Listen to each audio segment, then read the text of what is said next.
女儿满月礼那日，夫君带着外室月娘和一对双生子进了公主府。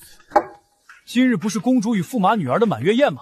驸马带外人来做什么？月娘与我青梅竹马，若不是你求皇上赐婚，当年与我成亲的人就是他。他不计名分流落在外几年，又为我产下一对龙凤胎，正是妄家之兆。哎呦，我的乖孙儿，快让祖母看看，这小手生的真好，这眉眼简直和云州小猴一模一样。借着楠楠满月的喜气，我准备抬月娘入府做平妻。求姐姐喝了这杯茶。驸马抬平妻，顾云州，本宫看你是活腻了。当初如若不是皇上下旨赐婚，我要娶的人便是月娘，我与她两情相悦，你才是抢了她幸福的那个人。我已经决意娶月娘为平妻，她知书达理，体谅你比她先入门，愿意叫你一声姐姐，你还不赶紧接了她进的茶？顾大人这些年官运亨通，谁不知道是上了公主才有今日？成亲5年，外头孩子都这么大了，公主竟一直被瞒着。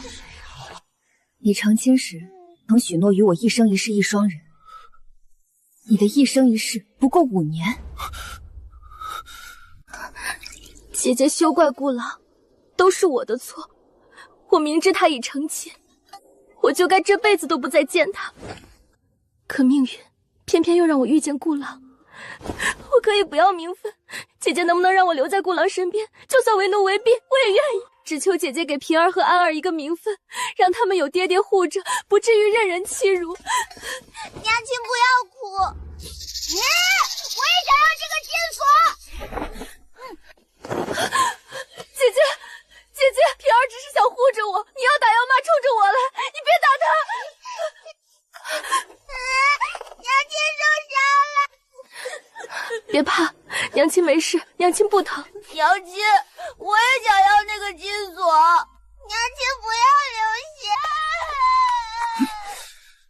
你何时变得这样狠毒，连一个4岁的孩子你都不放过？哎呦，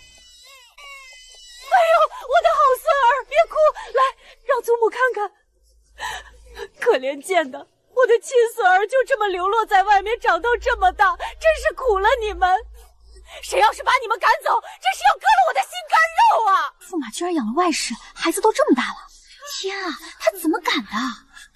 一对龙凤胎啊，难怪老夫人割心割肝那么疼。你只生了一个女儿，未能给顾家传宗接代。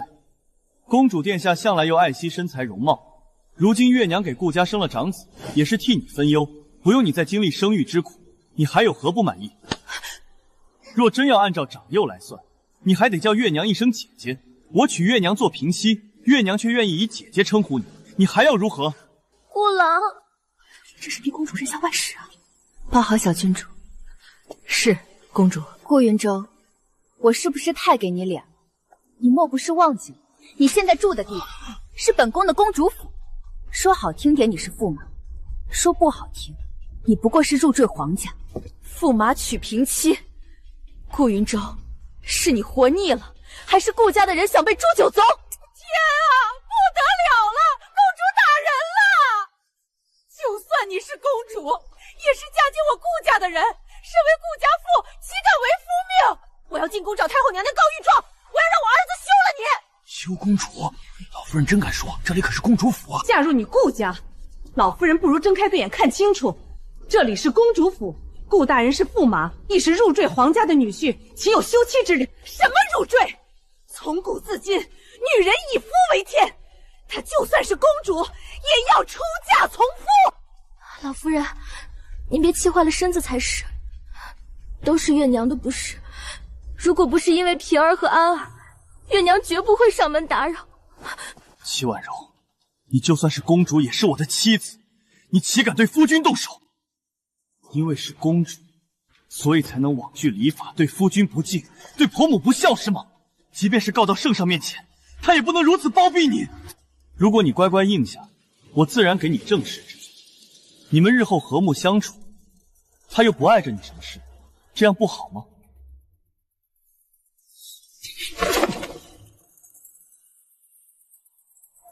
备车驾，进宫。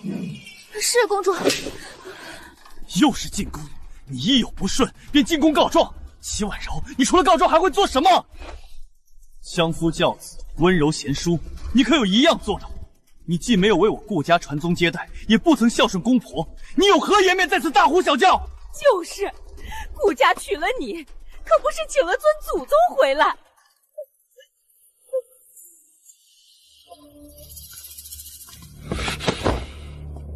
今日有我在，你休想出公主府！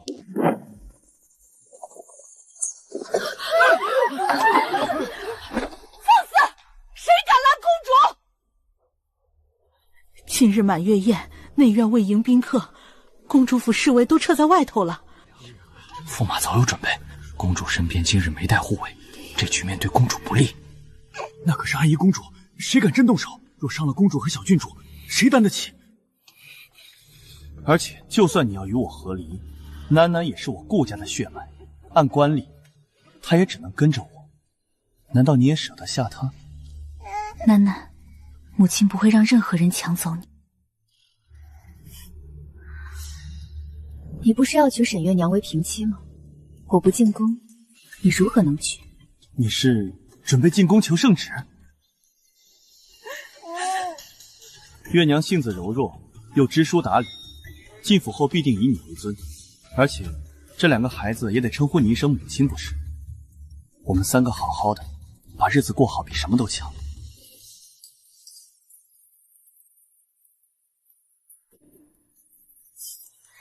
夫君不如好好盘算，如何迎娶心腹吧。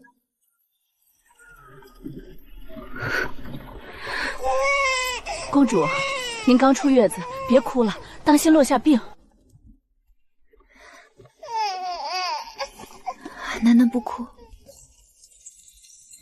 安宜公主女儿满月，驸马竟带着外室和孩子上门，还要娶平喜。外室孩子都4岁了，顾云州这事儿怕是瞒了公主好多年。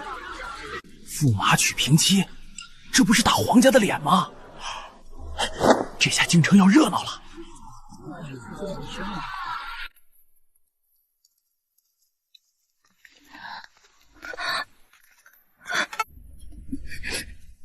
哀家的婉柔可是受委屈了。母，我要休了顾云州。好孩子，先起来，别伤了身子。胡闹！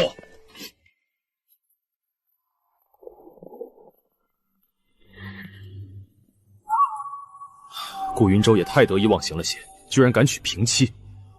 但是婉柔，男子3妻4妾原是寻常事，他娶平妻是他僭越，但你也不该动不动就提和离。若闹上朝堂，岂不是要遭百官参奏？况且那个外室又为他生了一双儿女，你若执意如此，必定落下话柄。不如朕替你做主，申斥他一顿，让他给你叩头请罪，只许他纳妾，不过一个姨娘，还不是随你拿捏？皇兄，男子3妻4妾是常态，可他答应过我，要与我一生一世一双人。况且他的私生子已经4岁，我与他成亲才5年，也就是说他刚与我成婚，转头便与那沈月娘厮混在了一起，他眼里还有皇上吗？就因为那女人为他生了孩子，我便不能计较他欺瞒我，与别的女人勾搭成奸之事。这种人，妹妹如何能与他躺在一张榻上？我嫌他恶心。陛下，顾云州居心不良，他借婉柔的事发达，背地里却和外舍厮混，你要婉柔如何能忍？况且楠楠有这样的父亲，以后你要他如何能抬得起头？我朝以仁孝治天下，先昌德姑母在驸马死后，替他抚养10几个庶子庶女成人，众人无不叹他的贤孝淑德。难道到了朕这里，便要纵容幼妹，开和离之先例吗？婉柔自不让皇兄为难，这件事我自有处置。只要兄嫂和母后都站在我这边。行了，哀家如今年事已高，没心思管朝堂那些风雨，只想含饴弄孙。婉柔是哀家的心头肉，今日这承诺，皇帝你必须给。朕允了。祖母，这个金锁真漂亮，爹爹，我明日让你陪我们一起去游湖。好，以后啊，爹爹每天都能陪你们，我们一家人在一起，天天游湖都可以。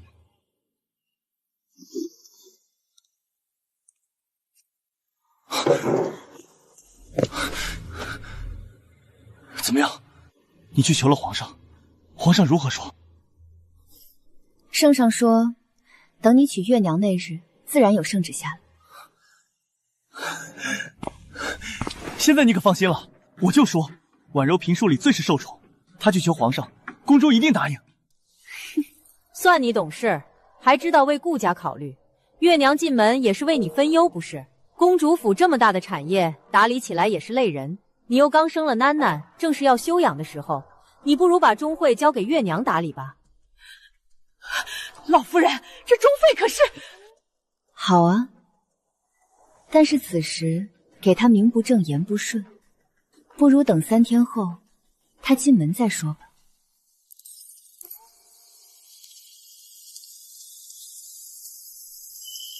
这顾大人真是好生风光，安宜公主的驸马要娶平西，居然还闹得满城皆知。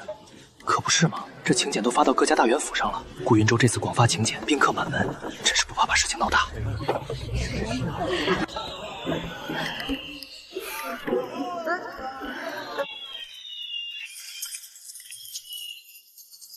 顾云州真是好大手笔，也算是为沈月娘一掷千金了。花着本宫的银子，倒是会做大方。拜天地！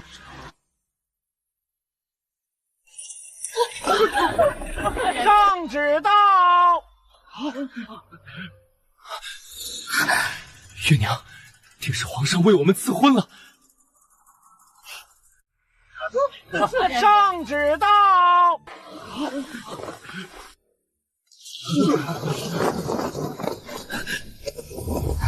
月娘，定是皇上为我们赐婚了。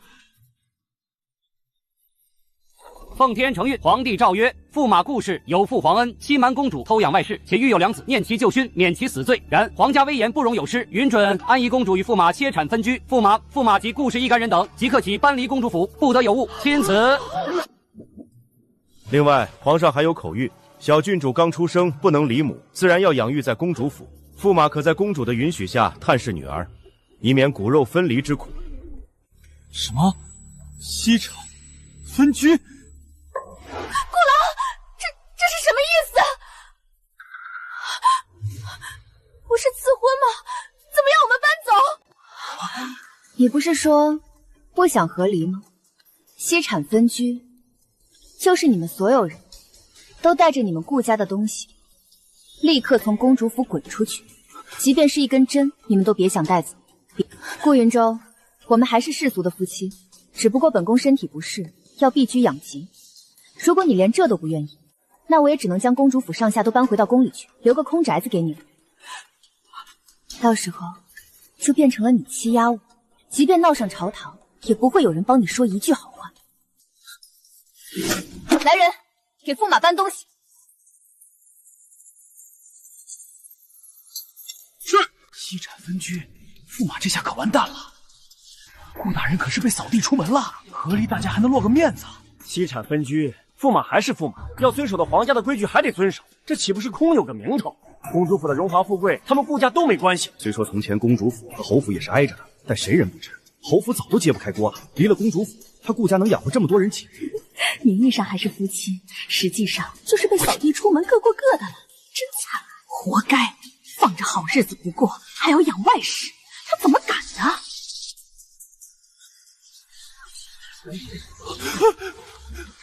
婉柔，我不同意，我们夫妻恩爱，我不同意妻产分居。夫妻恩爱，顾云舟，你要不要看看你在说什么？你与我成婚不久便背叛了我，你享受着公主府的一切，却做着伤害我的事，还谈什么夫妻恩爱？你刚与我成婚便养了外室，孩子比囡囡还大几岁，你蹬鼻子上脑，如今还要恶心我。你不是要娶平西吗？现在你带着你的外室，还有顾家这群天天上门打秋风的穷亲戚，统统滚出去！你愿意娶几个就娶几个，没人再管你，岂不是皆大欢喜？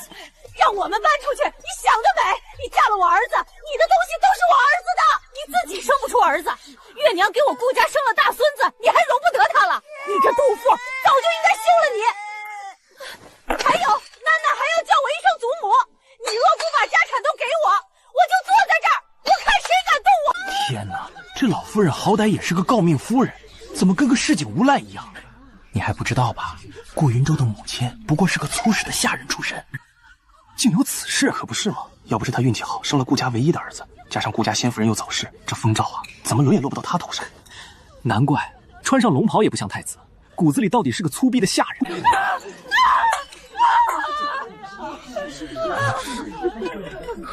老夫人真是健忘，当年顾大人高中探花，嫌您刻薄庸俗丢人，恨得连娘都不想认。若不是我们公主心善，亲自为您求来这2品的诰命，您能有今天的风光，如今倒学会翻脸不认人了。天哪，难怪当年顾大人不爱提起家母，原来还有这种事儿。端起碗吃饭，放下碗骂娘，顾家上下当真是白眼狼。老夫人，抗旨的下场可是满门抄斩。你是想我送你离开，还是人头落地，彻底送你回顾家的祖坟？今日内不走的，一律视为抗旨不遵，按律法处置。还有，我提醒你一句，如果真闹到文德殿，顾云舟停息另娶，我便真舍下一身剐，从此出家，谁又能说我不是？你儿子可就不同了，顾家早已落寞，不过是个破落户，没有本宫，没有这个驸马的名，只怕早有人恨不得将你们拆骨剥皮吧。顾郎，怎么会这样？不是说以后我们就生活在这里吗？怎么就搬走了？我不走，这里比我们租的小院子气派多了，仆人也多，吃的东西也好吃，还有好多点心，我们不走。我要留在这里，我不要回那个又小又破的地方，我不走。婉柔，你是不是因为吃醋生气？如果是因为月娘，我们再好好商量，大不了我让她住别院可好？如果你不想她做平妻，我便让她做妾，这样总行了吧？我不做妾，你说过你真正想娶的人是我，我才是你心里唯一的妻子，顾郎。闭嘴！如果不是你闹着非要进府，婉柔也不会生气。今天这样，全是因为你。明明是你说要给我一个名分，要给孩子一个出身，你说了要娶我，我为了你隐姓埋名5年，你还要我委屈到什么时候啊？大难临头各自飞，这还没出公主府的大门呢，两口子就咬起来了。顾大人这软饭硬吃的本事，今天算是让大家伙开眼了。天啊！大家来看啊！我这媳妇没有良心啊，不敬婆婆，要把婆婆赶出门啊！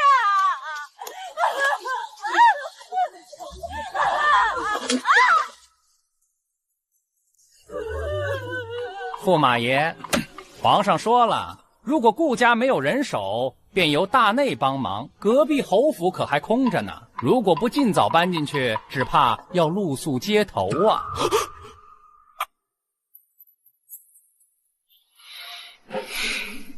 别愣着了，搬东西。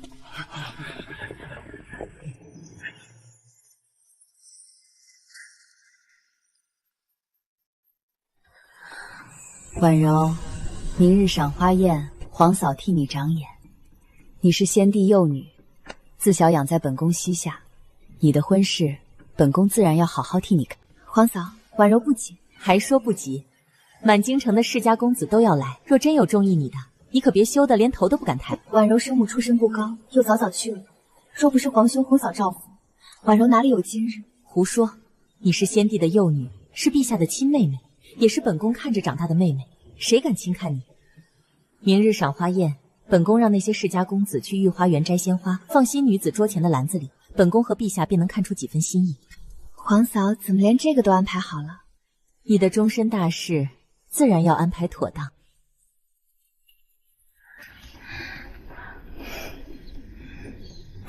那就是顾云舟，侯府出身，又高中探花，果然是京城数一数二的才貌仙郎。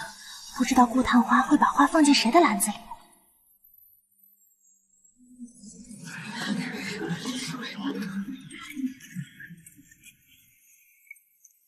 顾探花竟选了公主府，什么意思？臣顾云舟爱慕安宜公主，愿求娶公主为妻。顾探花有心，顾云舟既当众说爱慕你，想要求娶你，想来以后也会珍重你。婉柔明白，本朝公主要以贤顺淑德为礼。你虽是公主之尊，但侍奉姑婆亦要勤勉，不得让人挑出错来。皇嫂放心，婉柔嫁过去以后不会摆公主架子，既是一家人，婉柔会好好待她们。你性子好，本宫自然放心。只是你也要记住，你是公主，贤顺不是委屈自己。顾云舟待我很好，她说过会与我一生一世一双人。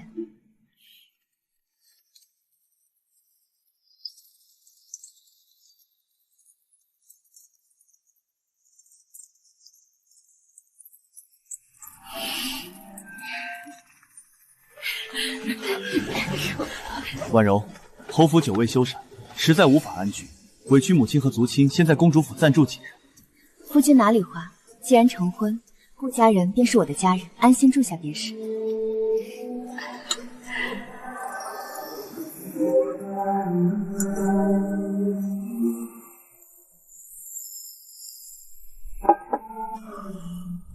婉柔，顾大人年纪轻轻便得圣上重用，前途不可限量啊！如今顾大人上了安仪公主，自然官运亨通，平步青云。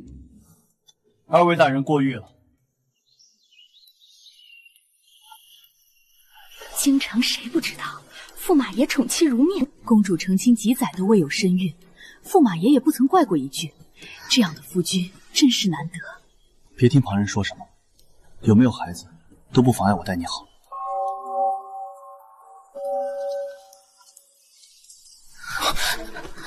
慢些，我陪你。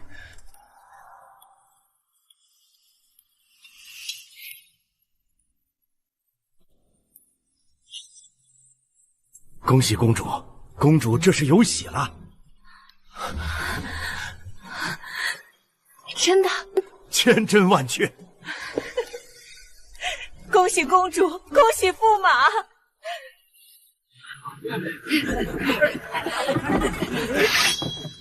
驸马爷，这玉屏风是公主府的，不能拿。老夫人，这些燕窝补品可是太后娘娘赏赐的。你这奴才，这分明是送给我们顾家。哎，你们别乱拿，这库房可是公主的私库，你们驸马的银子谁知道在哪儿呢？星星的衣裳别不能见到。哎，这新做的衣裳可是大内置办的，既然系产分居了，这东西当然也是公主府的，不能拿走。我不走，我要好吃的点心，我不会碰屋子。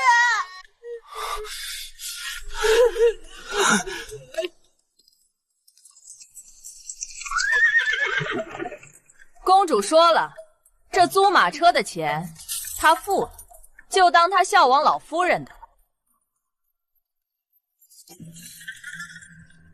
不必，我顾家不至于。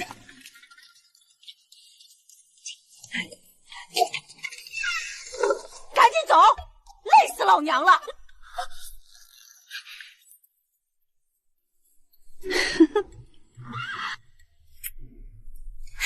公主，奴婢刚刚跟着去瞧了，那场面真是精彩极了。侯府如今唯一能住人的房间，就是祠堂两侧的耳房。他们全部人挤进去以后，直接在院子里闹翻了天。老夫人吵着非要住最大的那间，可月娘也是个不让人的，硬是带着2个孩子也要住大房间。结果您猜怎么着？老夫人当场气疯了，一巴掌就甩在了月娘脸上。这下他们可有的热闹。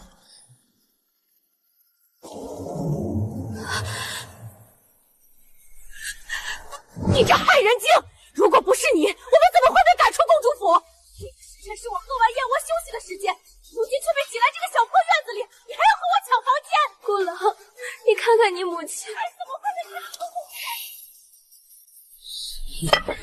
云舟，你也是有官身的人，怎么能一家人挤在几个院子里，连个伺候的丫鬟婆子都没有？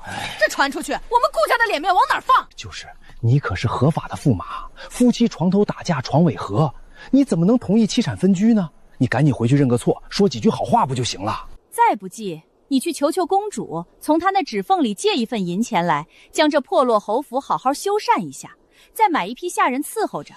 总不能让老夫人也跟着你一起在这吃苦受累吧？就是，难不成你还想过以前那种苦日子？我看就是公主对你太好了，才让你得意忘形。你怎么能在郡主满月礼那天当众打她的脸呢？你养外室就养外室，还弄出野种来，你让皇家的脸面往哪儿搁？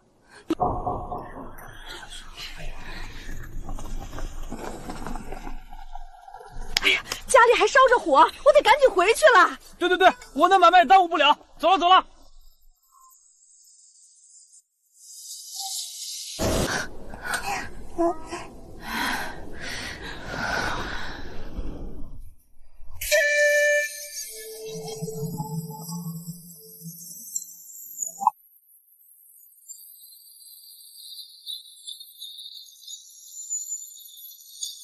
公主，奴婢瞧着，这府里可算干净了，以往那些安杂痕迹，真是一点都不剩。是啊，干净了，看着才舒心。公主殿下，这是驸马爷先前签字的账，从前都是安月在您府上结算的。您看这，每个月燕窝都要100两银，衣裙首饰更是不必提。顾云舟，你一直用着本宫的钱养着沈月娘和2个孩子，还真是挥金如土啊！掌柜的，这嫁衣的钱你应该找他要去，难不成他娶新娘子还要找本宫要钱？这小人也是看着以往的规矩。从前顾云舟是驸马，住在公主府，一应开支我自然会给他付。如今他们搬回侯府，自然是单独走账。往后谁再来公主府要钱，一律打出去，谁欠的债找谁还。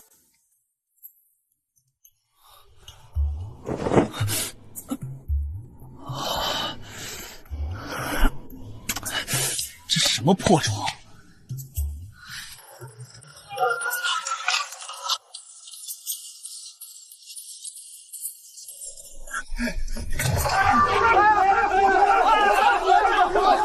顾大人，顾大人在哪儿？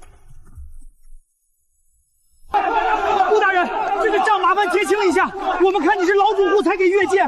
顾大人，这是你夫人在锦绣坊买嫁衣的票据，一共2000两，麻烦也结一下。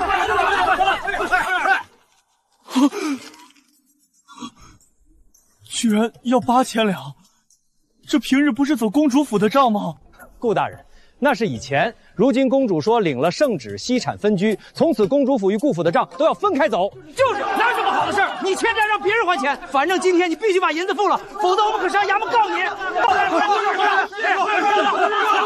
诸位稍等，我这就去拿银子，这就去。你要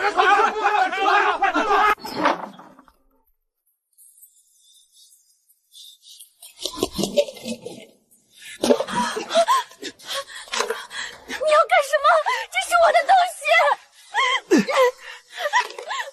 这些首饰都是我花钱给你添置的，先拿去典当了还账，等我把钱弄回来，自然还你。不，这是我的嫁妆，你说了给我的，你如今还能去哪里找到银子还我？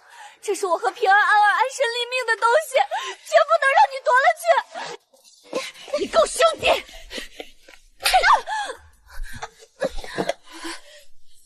你是我儿子的人，这些都是我儿给你的，你在闹什么？你也好意思穿1000两银子的嫁衣，你也不拿铜镜照照自己是什么身份，真以为自己什么高门贵女？你也放手，把首饰拿去典当还债，否则我就把你卖给人牙子，看你怎么办！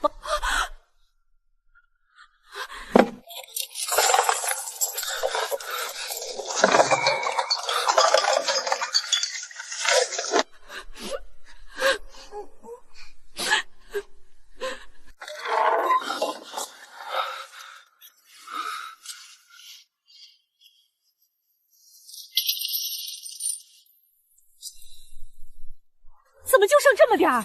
那些金货可值不少钱呢。账清了，就剩这些了。娘亲，我饿，我想吃公主府的燕窝粥和金丝糕。平儿乖，娘明日就给你买。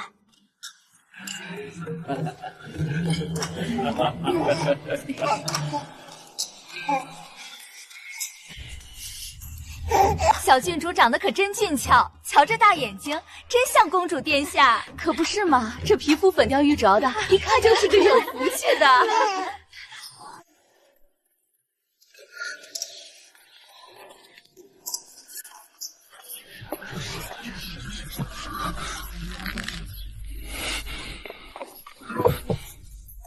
哟，驸马爷，您的寿礼呢？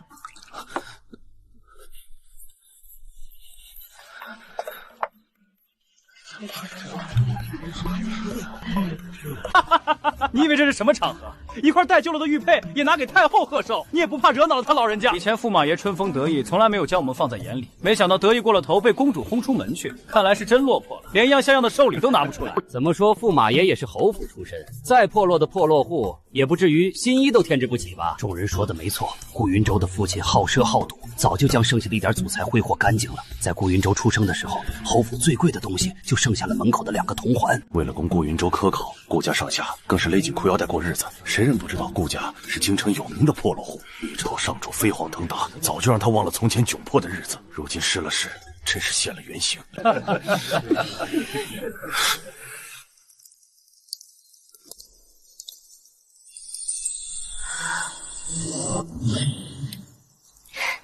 顾大人如今上了安宜公主，当真是平步青云。这玉如意可是大内置办的宝贝，圣上对您真是恩宠为庄啊！是啊，顾大人才华横溢，又有公主殿下如此倾心相助，往后这朝堂之上，谁人不给您3分薄面？就算合理，那也是我顾家的血脉，只能跟着我。驸马失德，可毕竟未曾合离，臣等也无法过问公主府的私产啊。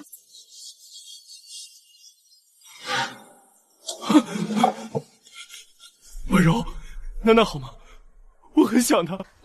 她很好，太后很喜欢她，还给她赐了名字叫瑶玉，封了嘉禾郡主。她才满月，还不到100日，怎么就……那又如何？她是我的掌上明珠，是太后的孙女，皇上的亲外甥女。婉柔，对不起，我知道是我做错了。我们成亲几年，一直夫妻恩爱，我只做错了这一件事，你能不能原谅我？我们从头来过。如果你不喜欢月娘，我就与她分开，好不好？顾云舟，如果你曾把我放在心上，便不会刚一成亲就养外室，并与他生儿育女。婉柔，我当年只是……你与我成亲是为了走捷径，你既贪图驸马的身份，又怕别人说你靠女人谋前程。你享受了驸马的一切，又惧怕别人看轻你，既想要荣华富贵，又想要齐人之福，还想要我对你言听计从，既要又要，你真的太贪心了。孩子不会说谎，你对平儿说公主府的一切往后都是她的，不就是想我捏着鼻子认下你的儿子吗？我不是昌德姑母，做不到如此大度。我成全了你的心意，让你们一家人和和美美在一起。我承认我不行了，不能让你妻妾成群，左拥右抱，所以我自退一步，保留了你驸马的身份，还让你与心爱之人长相厮偎。怎么，你还不满意？你不是一向自诩才华出众吗？认为是我压制住了你的光芒，如今给你机会，你自可大展身手，一展鸿鹄之志。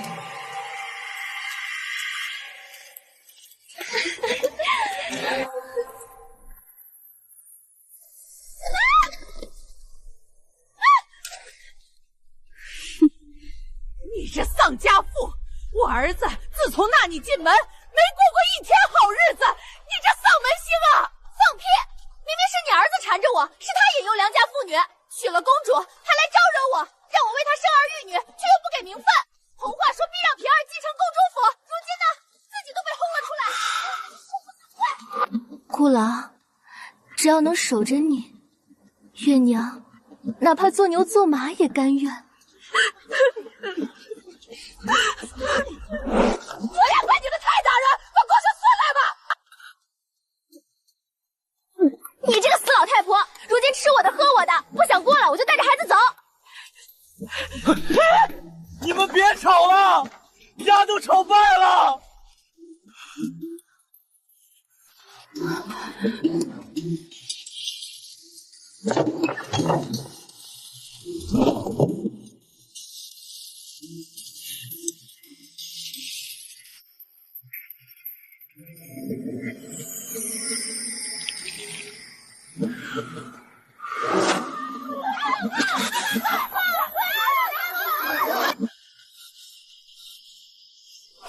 我真是悔得肠子都青了。顾云舟，尚书大人有令，从今日起，你调入礼部，专责藩国来使接待。藩国来使接待，可我从未与藩邦人打过交道。哼，那就学，礼部不养闲人。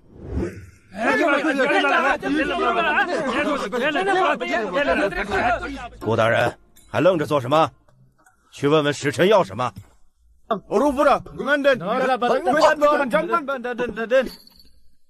他们说的是什么？顾大人连番邦话都不会，也没同外邦人打过交道，难怪插不上话。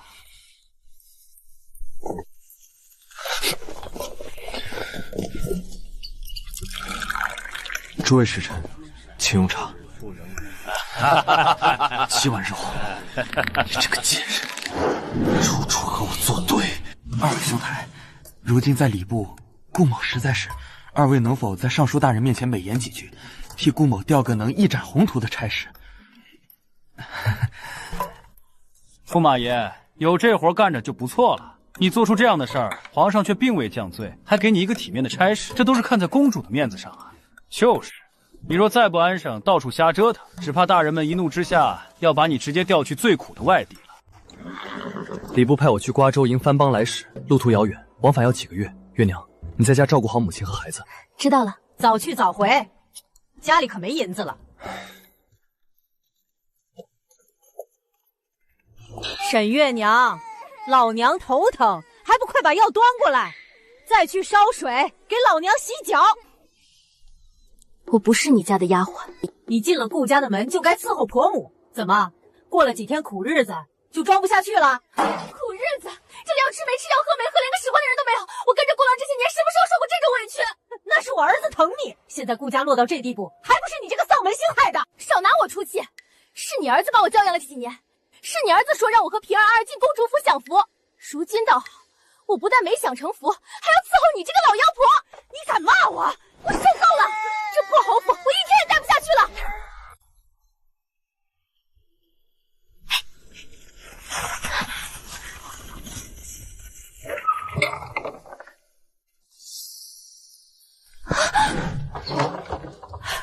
沈月娘，你这个不要脸的贱人！你敢！我儿子才走几个月，你就敢把野男人带回家？我今日非抓你去进猪棚不可！我与你儿子尚未成亲，我不计较名分给他生孩子，没让他赔我银子，告他引诱良家妇女就不错了。如今我已找到良人，自要娶。你们顾家只会花女人的银子，就别往自己脸上贴金了。你这个丧门星！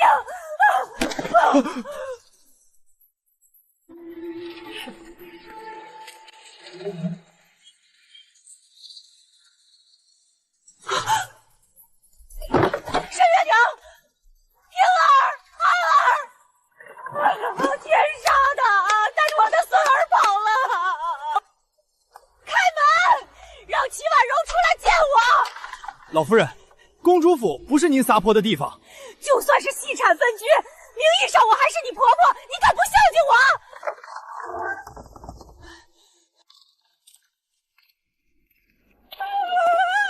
齐婉柔，我是你们的不能婆母啊！齐婉柔，你不管我！自然是要孝顺婆母的。昨日我梦到了公爹，他说顾家老宅已经有10数年无人居住了，也没人供奉香火，说我这个儿媳不孝，所以我已经向宫中请旨，特意找了2个嬷嬷陪婆母回老家供奉顾氏香火，不至于让公爹地下不安。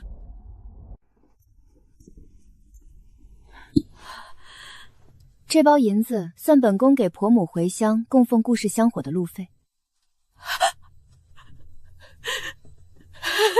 公主还特意找了2个嬷嬷陪老夫人回乡，路上有人伺候，老夫人安心去吧。行，回乡就回乡，赶紧走。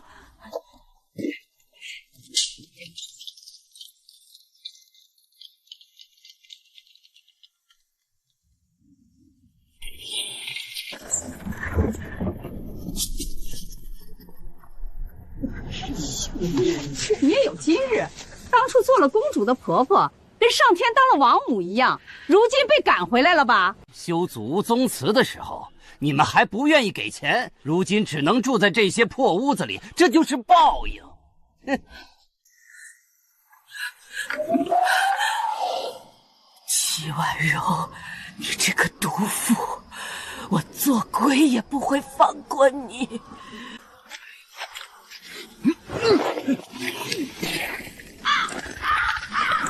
月娘，等到了江南，我便为你置宅院、开铺子，给你10里红妆，定让平儿安儿过上锦衣玉食的少爷小姐日子。周郎，这是我这些南下的所有提子，连顾云舟送的定情玉佩也在里面了，如今全交给你，咱们好好过日子。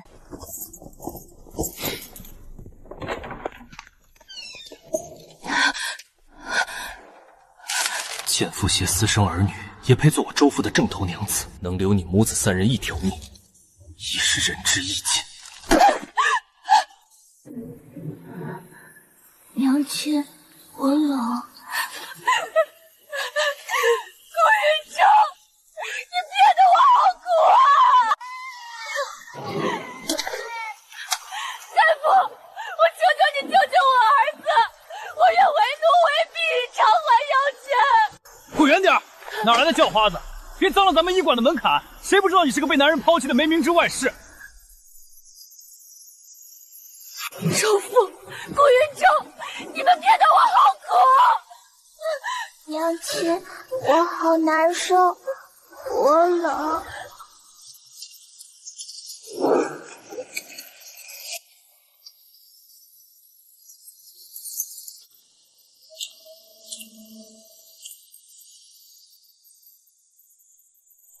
公主，是沈氏和那2个孩子。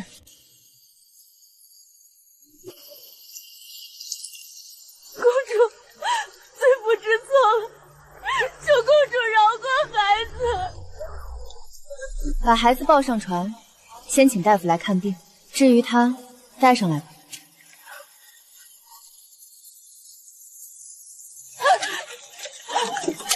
公主，我不是人，我鬼迷心窍，我帮着顾云舟欺瞒您、冲撞您，我罪该万死。您救了我的孩子，我这条命就是您的，您要杀要剐，我绝无半句怨言。我这次南下是来巡查江南的丝绸庄和茶行，刚到苏州就收到了安慰的消息，知道了你被游商欺骗、流落街头的遭遇。可我太清楚顾云舟的贪心了，你可以心软，是因为你手里有能彻底扳倒顾云舟的东西，斩草要除根，我要他死。你愿不愿意做这把刀？罪妇愿意，我恨不得食其肉，寝其皮。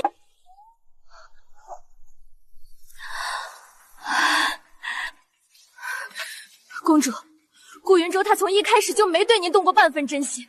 当年赏花宴，他把簪花放在您的篮子里，根本不是爱慕您，是看中了您先帝肉女的身份，看中了您背后帝后撑腰的权势。他跟我说，若不是上主，他一个破落侯府的探花，根本不可能在朝堂上平步青云。他刚跟您成亲，就回头找到了我，哄骗我说等他站稳脚跟，就给我正妻名分，让我给他生个儿子，将来继承顾家，甚至是公主府的一切。他借着驸马名头收受贿赂，每一笔账都记在别院暗格里。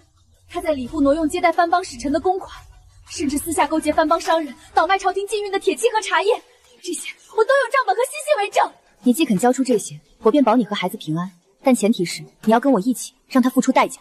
公主让我做什么，我就做什么。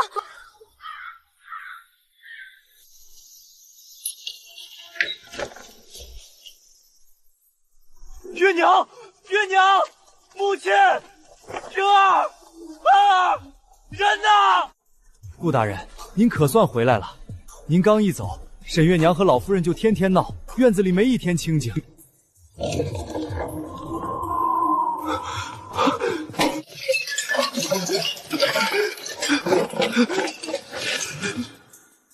顾郎，你既给不了我名分，护不住我母子，我自寻活路去了，从此两不相欠。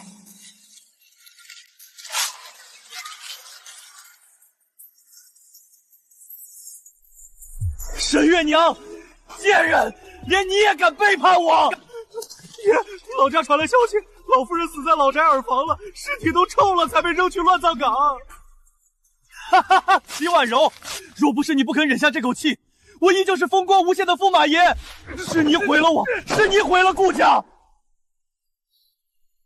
齐婉柔，大不了咱们鱼死网破。李大人，公主善妒成性，苛待婆母，逼死生母，她还把持商贾，干预朝政，她这是脾气自沉，没把皇上放在眼里啊！顾驸马放心，这本老夫替你写，明日早朝定要那朝阳公主身败名裂。陛下，朝阳公主比姬思臣，苛待驸马，逼死婆母，把持商贾，干预朝政，实乃失德失仪，有辱皇家颜面。臣恳请陛下严惩公主，勒令其接驸马回府，重修旧好。复议，恳请陛下管束公主，以正朝纲。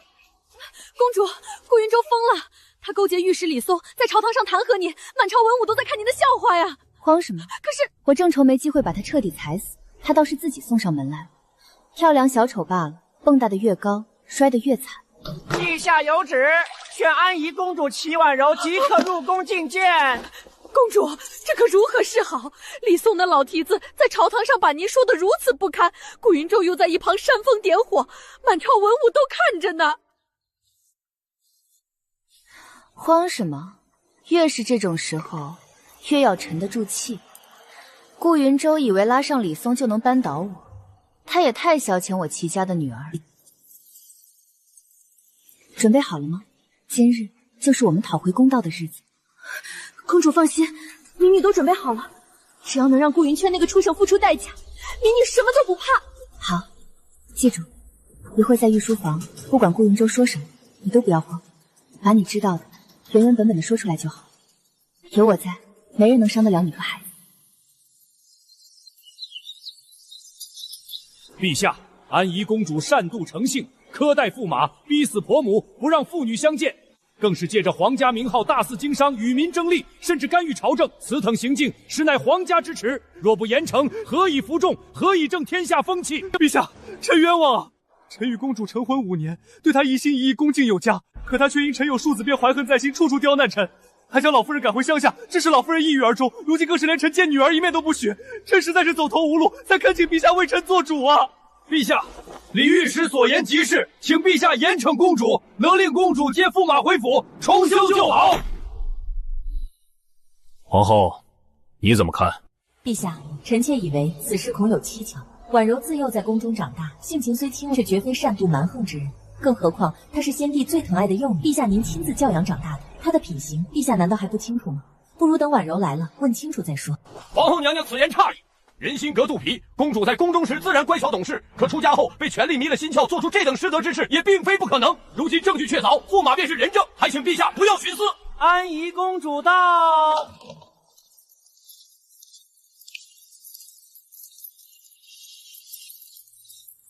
臣妹参见皇兄，皇兄万岁万岁万万岁。婉柔，李松和顾云舟豪谈和你擅妒苛待，逼死婆母，干预朝政，这些事你可有什么要辩解的？皇兄，臣妹没什么好辩解的，他们说的这些不过是凭空捏造罢了。倒是臣妹这里有几样东西，想请皇兄和各位大人看一看，带进来。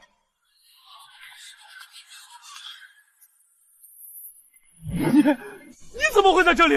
你不是跑了吗？贱人！你这个贱人竟然敢背叛我！放肆！殿前失仪，成何体统？沈月娘，你这个忘恩负义的贱人！我当初就不该救你，你不得好死！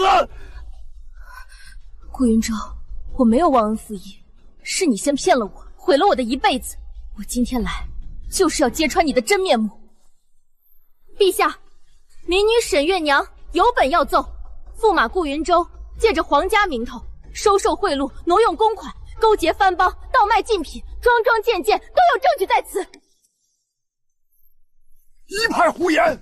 顾驸马为人正直，怎么可能做出这等大逆不道之举？定是你被安宜公主收买，故意污蔑驸马。污蔑？是不是污蔑？陛下一看便知。这是顾云舟这些年收受贿赂的账本，每一笔都记得清清楚楚，哪年哪月收了谁多少银子，办了什么事，一笔一笔分毫不差。还有他写给我的书信，里面全是他对公主的算计，对皇家的不满，甚至还有待儿长成必娶公主辅而逮之的大逆不道之言。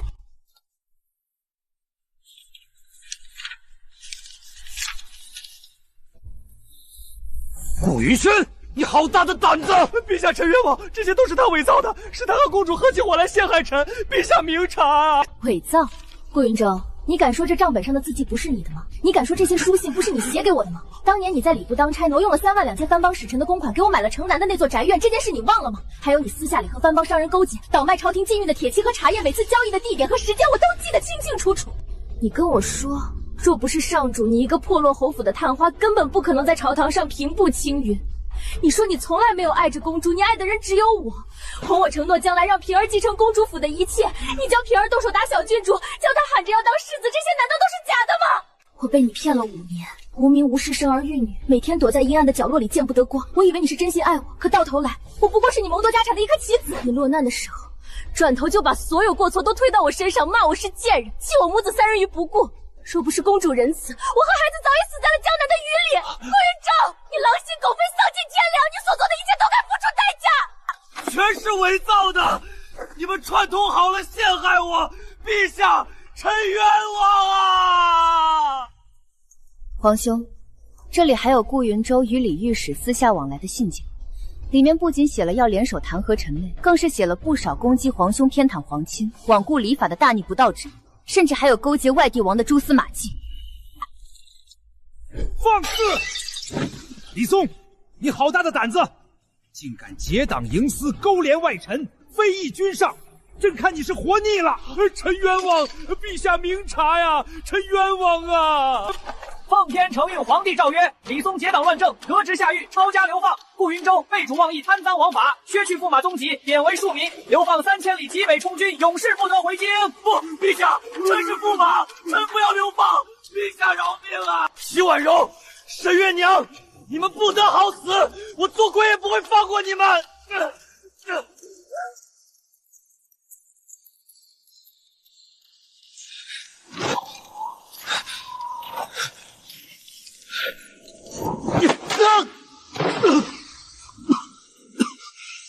磨蹭什么？赶紧走，耽误了行程，仔细你的皮！要死就死快点，赶紧走！水，给我点水。他积极常言一辈子，贪图富贵，妄想其人之福，机关算尽，最终落得个尸骨无存的下场，全是咎由自取。公主，大恩大德，民女没齿难忘。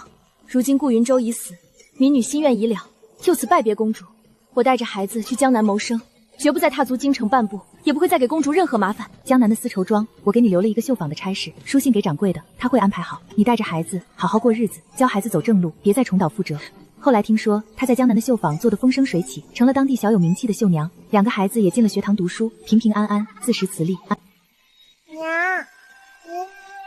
娘亲，哎，楠楠乖。公主，皇后娘娘派人来了，说太后想小郡主了，让带着郡主进宫住些日子呢。我曾以为女子的圆满是2人相伴，一生一世一双人，可如今我才明白，从来不止于后宅方寸之间。我有疼我的家人，有可爱的女儿，安身就安立命的产业，有随心所欲的自由。我的人生早已握在自己手里，而她的囡囡会在满满的爱意里长大，读万卷书，行万里路，活成任何她想活成的样子。她的未来会比高悬的太阳还要夺目。